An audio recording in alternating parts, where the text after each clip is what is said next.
할렐루야. 오늘 은혜 받을 말씀입니다. 20장 계속 이어서 우리 7절로 8절로 9절 말씀 있고 우리 도피성을 정리하겠습니다. 여호수아 20장 7절로 9절 말씀까지 있고 도피성에 대해서 정리하겠습니다.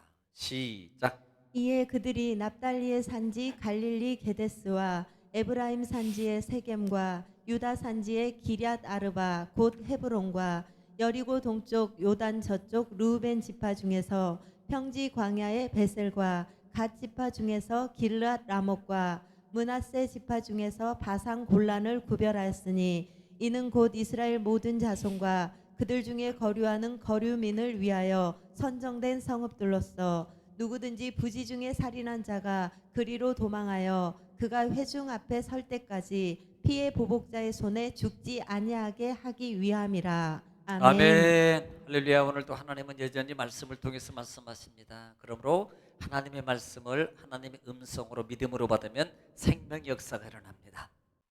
오늘도 하나님 말씀을 믿음으로 받으면 반드시 기적이 일어납니다. 할렐루야.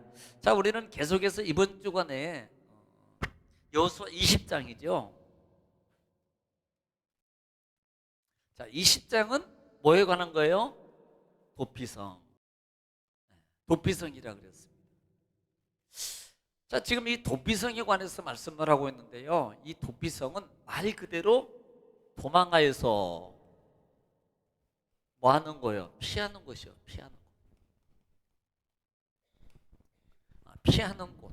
피하는 성읍, 피하는 곳이라고 말합니다. 이것을 우리는 미크라트라 그랬어요.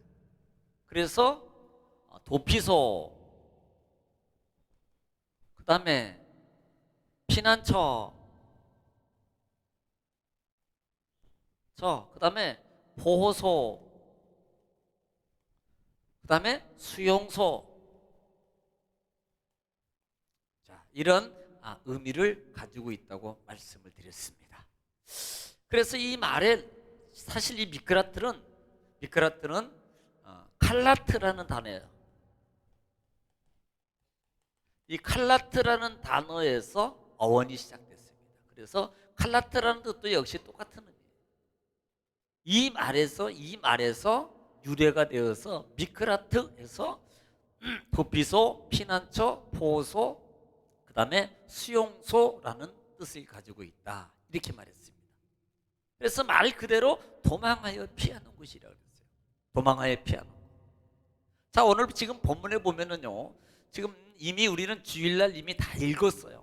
다 읽었는데 7절로 8절 말씀은 특별히 말씀을 보면은 한 번 좀 우리가 다시 들어볼까요? 7절부터 8절 말씀은 도피성이 6곳을 만들려고 그랬어요. 이 도피성은 6곳, 6곳입니다. 그런데 그곳이 어디냐는 거예요. 그곳이 위치가. 그것을 말해주고 있는 부분이 오늘 7절, 8절 말씀입니다. 자, 시작. 이에 그들이 납달리의 산지 갈릴리 게데스와 자, 게데스. 자, 그 다음에 에브라임 산지의 세겜과 세겜, 에브라임이요. 그 다음에 유다 산지의 기럇 아르바 곧 헤브론과 헤브론이 헤브론. 자, 그 다음에 여리고 동쪽 요단 저쪽 르우벤 지파 중에서 평지 광야의 베셀과 베셀. 그 다음에 갓 지파 중에서 길르앗 라못과 길앗 라못과 그 다음에 므낫세 지파 중에서 바산 골란을 구별하였으니 바산 골란이에요. 바산 골란. 이렇게 해가지고 6개예요. 그런데 그 6개의 위치를 지금 말씀하고 있습니다. 자, 여러분들이 지금 여러분 제 지도를 한번 보시면, 자, 여러분 이제 지도가 아마 보일 거예요. 지도를 보시면 맨 왼쪽 그냥 가나안 요단강을 기준으로 해서 서쪽 부분의 맨 위쪽 부분에 보면은 납달리, 첫 번째로 납달리 어디라 그랬어요? 게데스. 납달리 지파에 있는 게데스. 그 다음에 에브라임 땅에 있는 세겜, 그리고 유다지파, 갈렙이 차지했던 유다지파의 헤브론이라는 곳에 뭘 만들어요? 도피성을 만들어요. 그리고 요단 동편입니다. 요단 동편에 보면은 맨 위쪽 암몬 땅인데요, 므낫세 지파예요. 맨 위쪽에 므낫세 지파, 거기에서 바산 골란, 그 다음에 갓 지파에서 길랏 라못, 그 다음에 루벤 지파예요. 루벤 지파에서는 베셀이라는 지역을 지금 이렇게 6성읍을 만들으라는 겁니다. 6성읍을 어디에? 납달리, 그 다음에 에브라임, 그 다음에 유다, 동므낫셋이에요. 동므낫셋, 그 다음에 갓 지파, 루벤 지파. 그렇게 해서 지금 6개를 만들으라고 했어요. 6개. 이 도피성에 대해서 언급했던 성경이 민수기가 아니고요. 민수기가 아니고 출애굽기입니다. 출애굽기 21장 13절 말씀 주일날 읽었는데 읽겠습니다. 시작. 만일 사람이 고의적으로 한 것이 아니라 나 하나님이 사람을 그의 손에 넘긴 것이면 내가 그를 위하여 한 곳을 정하리니 그 사람이 그리로 도망할 것이며. 한 곳을 정하고 도망할 곳을 지금 만들으라는 거예요. 5세 때 출애굽 10계명 받고 10계명 설명 가운데 살인에 관해서 말씀하는 건 살인자는 반드시 죽여라. 그런데 그 중에 고의가 아닌 사람은 도망을 한 곳을 만들어서 그곳에 피할 곳을 지금 두라라고 말씀하고 있는 거예요. 그리고 그 부분의 구체적인 다시 제시가 민수기 35장이잖아요. 민수기 35장 6절 말씀에 보면은, 자, 민수기 35장 6절입니다. 시작. 너희가 레위인들에게 줄 성읍은 살인자들이 피하게 할 도피성으로 6성읍이요. 자, 레위인들에게 줄 성읍은 6개의 도피성을 만들으라 그러는데, 레위인 6개의 도피성을 줄 도피성을, 그 다음에 그 외에 42성읍이라. 또 너희가 레위인에게 모두 48성읍을 주고 그 초장도 함께 주되. 자, 지금 35장은요 레위 지파 기업이에요. 레위 지파 기업을 주는데 먼저 뭐부터 얘기해요? 6개의 도피성, 그 다음에 42성읍이에요. 그 다음에 42성읍 합이 48, 이 얘기하는 거예요. 이 48성읍 중에 6개 성읍을 레위인들에게 주는 거예요. 그러면 이 말은 누가 지금 관장한다는 거예요? 레위인들이 이 도피성을 관장한단 말입니다. 그래서 이것을 자, 9절로 볼까요? 9절로 보면은, 9절에 보면은 특별히 10절 한번 보겠습니다. 10절에 보겠습니다. 시작. 이스라엘 자손에게 말하여 그들에게 이르라. 자, 이스라엘 백성에 그들에게 이르라. 너희가 요단강을 건너 가나안 땅에 들어가거든. 너희가 요단강을 건너서 가나안 땅에 들어가거든. 그다음 뭐 해라는 거예요? 너희를 위하여 성읍을 도피성으로 정하여 부지 중에 살인한 자가 그리로 피하게 하라. 자, 뭐예요? 도피성 얘기하는 거예요. 도피성 만들고 부지 중 살인한 자가 피하도록 그곳을 만들으라고 하나님이 누구에게? 모세에게 말씀하고 있다 이 말입니다. 자, 이것이 신명기 19장 한번 볼게요. 신명기 19장, 주일날 안 봤던 부분입니다. 신명기 19장 1절부터 시작.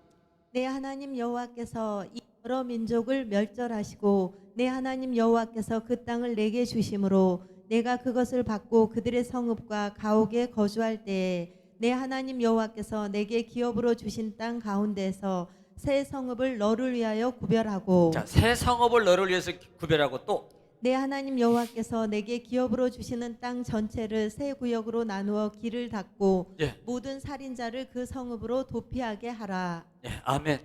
지금 세 곳이라는 부분을 지금 요단 성쪽을 너희가 그곳에 들어가거든 세 곳만 지금 서쪽만 얘기하고 있는 거예요. 서쪽만. 그래서 세 곳과 세 곳을 양쪽으로 해서 지금 6곳을 통해서 도피성을 만들어 신명기 19장에서 말씀하고 있다라는 부분입니다. 자, 그러면 목적이 뭐예요? 목적. 자, 목적 보겠습니다. 자, 세운 목적이 있어요. 민수기 35장 12절입니다.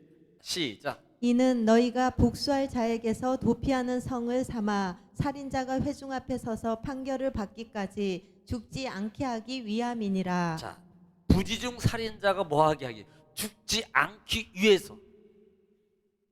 그러니까 부지중의 살인자를 죽이지 못하게 하기 위해서 지금 뭐예요? 도피성을 만들어 그게 피하게 하는 거예요. 그 다음에 위치입니다. 다시 한번 보겠습니다. 위치 14절 시작. 새 성읍은 요단 이쪽에 두고 자, 새 성읍은 요단 이쪽에 두고 또 새 성읍은 가나안 땅에 두어 도피성이 되게 하라. 예, 한쪽에 세 개, 한쪽에 세 개. 자, 지도에서 보는 것처럼 자, 지도 볼게요. 자, 지도에서 보면은 지도 한쪽에 세 개, 한쪽에 세 개. 요단 서쪽에 세 개, 요단 동쪽에 세 개라고 말합니다. 자, 그러면 대상이요. 누가 여기에 들어갔냐? 대상. 자, 15절 볼게요. 15절 시작. 이 여섯 성읍은 이스라엘 자손과 타국인과 이스라엘 중에 자, 타국인 또 이스라엘 중에 거류하는 자의 도피성이 되리니. 자, 이스라엘의 거류하는 자, 거류자니까 이스라엘 거류자는 종이든 누구든 객이든 다 포함되는 거예요. 자, 이 부분을 자, 여호수아 20장 보겠습니다. 자, 여호수아 20장 9절 말씀 시작. 이는 곧 이스라엘 모든 자손과 그들 중에 거류하는 거류민을 위하여 선정된 성읍들로서 누구든지 부지중에 살인한 자가 그리로 도망하여 그가 회중 앞에 설 때까지 피해 보복자의 손에 죽지 아니하게 하기 위함이라. 자, 지금 대상이요 타국인과 더불어서 거류자 종합적으로 본다면 누구든지라고 해요. 누구든지 조건이 분명히 뭐예요?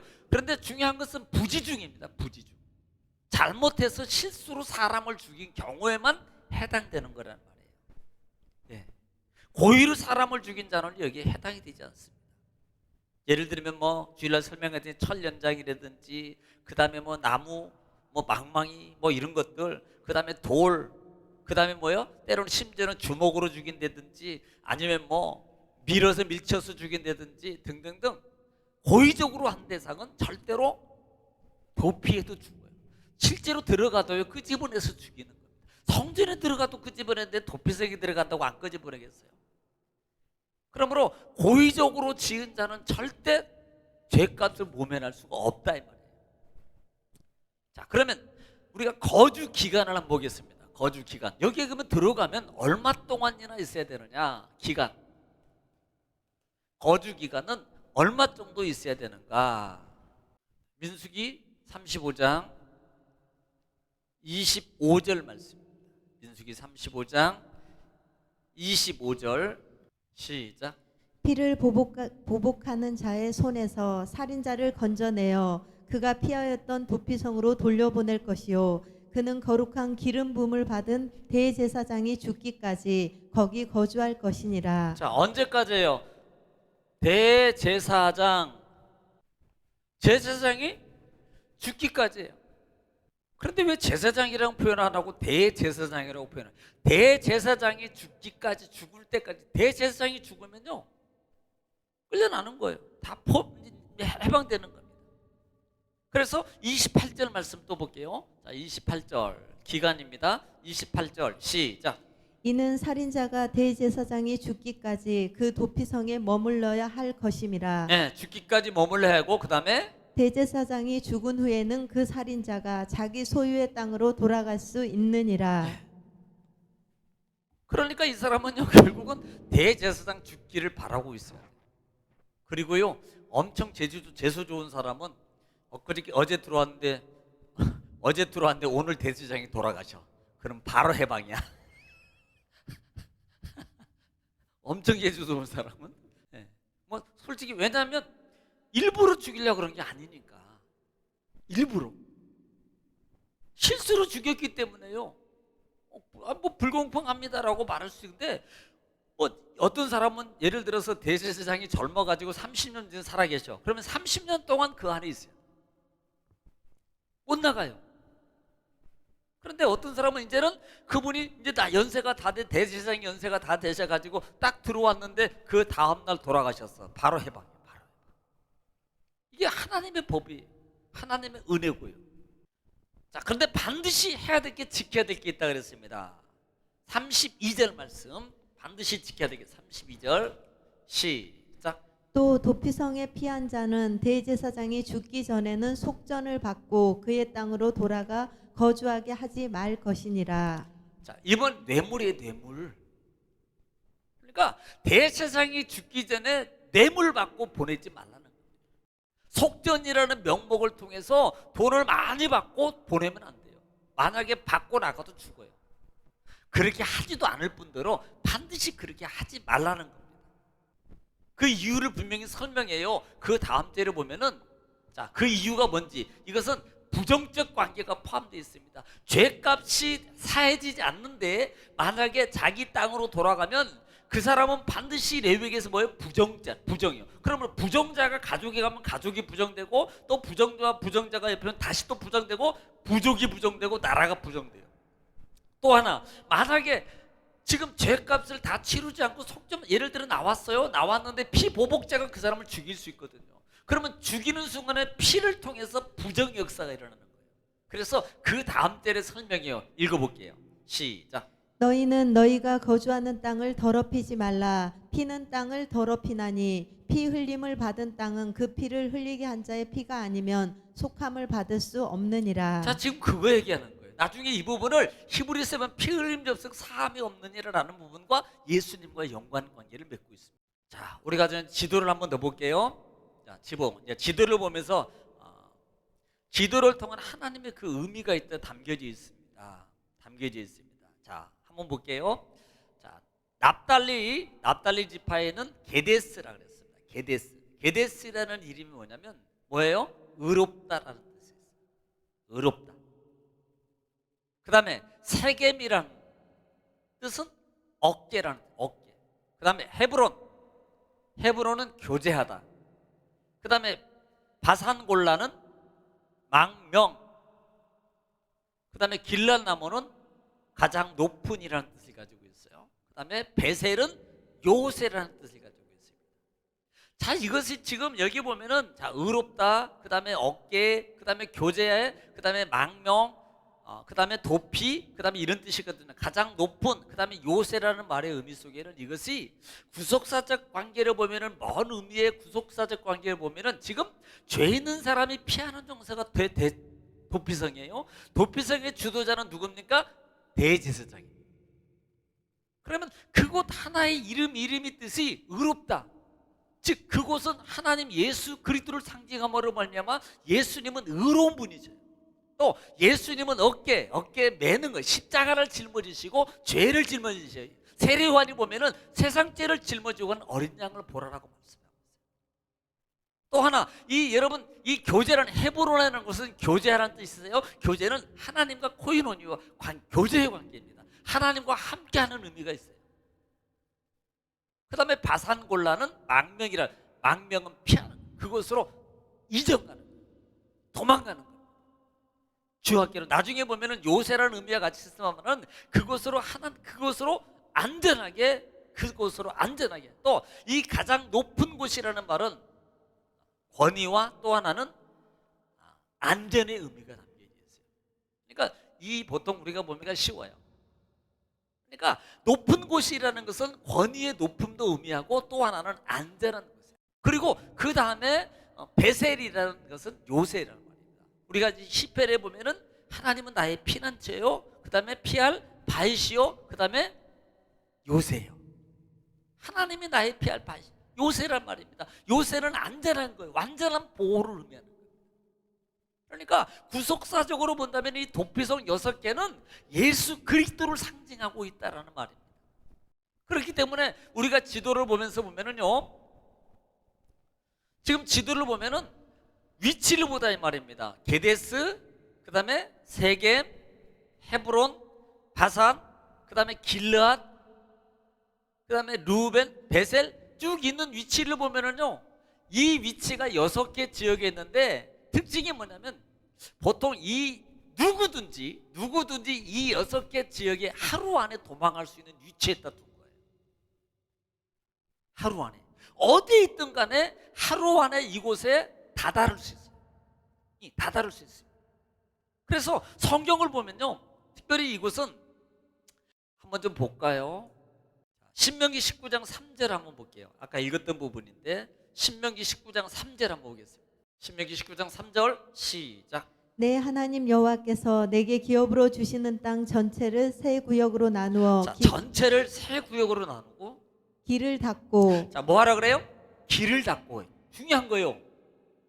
아니 그냥 만들면 길을, 그곳으로 가는 길을 닦으라는 말은 넓혀서 잘 갈 수 있도록 만들어라는 겁니다. 길을 닦고, 그 다음에 모든 살인자를 그 성읍으로 도피하게 하라. 자, 여기서 길을 닦고 도피성을 만들고 길을 닦으라는 말은 그 길을 갈 수 있도록 잘 이렇게 닦으라는 말입니다. 거기에 의미 속에 담겨져 있는 것이 반드시 도망자가요, 이걸 보면서 어디든 깍 하다가 여기서 도피성까지는 얼마야? 그러니까 빨리 갈 수 있는 장소, 그 다음에 도피성 가는 길. 우리나라에 보면 뭐 예를 들면 부산 가는 길, 무슨 가는 길 쫙 이정표가 있잖아요. 마치 그런 것처럼 그 표시를 해서 세워둬서 도망자가 빨리 갈 수 있도록, 빨리 피할 수 있도록 하라는 거예요. 이런 의미가 담겨져 있다 이 말이에요.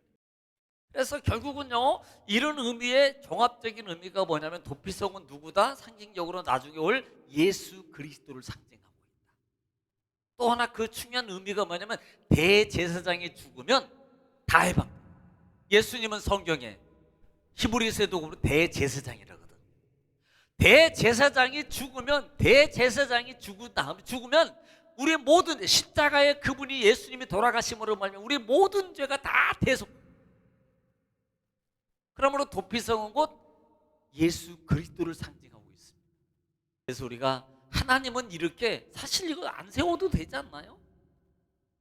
생각해 보세요. 안 세워도 돼요. 이거 도피성 안 만들어도 되지 않나요? 그냥 그렇게 말해, 그냥 그렇게 해 라고 해도 돼요. 그런데 특별하게 성을 만들어서 그 안에 들어가면 보호를 하는 거예요. 보호. 물론 제가 그 부분도 얘기를 드렸어요.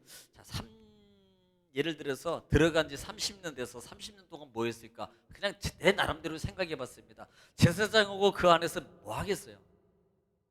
맨날 성경 공부하고 제사 드리고 하는 일이 뭐 할 일 없잖아요. 그러니까 뭐 그거 반복하겠죠, 그거. 그러면 어떻게 해요? 물론 실수지만 제사장과 더불어서 있어요. 또 조금 더 안 좋은 의미로 본다면 감옥 앉은 감옥 생활을 하는 거예요. 좋은 의미로 본다면 그 안에서 교생하는 거죠. 다시 영적 의미를 갖추고 내가 실수했구나, 어떤 부분이라든지 하면서 제사장과 더불어서 같이 생활해가는 그런 삶입니다. 또 하나는 실수했으니까 그 죄값이 없어지는 게 아니라 이 부분에 대해서는 어느 정도는 책임을 져요. 자유를 못 누리는 거예요. 죄값은 결국은 자유를 못 누려요. 이런 의미가 담겨져 있습니다. 그래서 우리가 이 도피성을 통해서 여러분들이 좀 그냥 봤던 부분들을 한 번 좀 더 생각해 보시고, 예수 그리스도를 이미 구약에서부터 창조부터 시작해서 지금 이 오경 끝나고 그 다음에 약속의 땅 여호수아를 통해서 주신 것처럼 하나님은 이렇게 우리를 위해서 준비하시는 하나님이시다. 우리는 그 은혜를 입고 그 다음에 그 은혜 안에 들어와 있다는 사실. 우리가 살 수 있는 유일한 길은 어디냐 말입니다. 예수님 안으로 들어가는 거예요. 예수님과 함께하는 겁니다. 예수님의 십자가의 어깨에 세겜을 통해서 매는 것처럼, 그리고 그 안에 들어갈 때 같이 높임받고 같이 보호받고, 하나님의 은혜의 장소는 바로 주님 안밖에 없다. 할렐루야. 날마다 주님 안에서 참 행복과 축복을 누리는 여러분 되시기를 주님 축원합니다. 기도하겠습니다.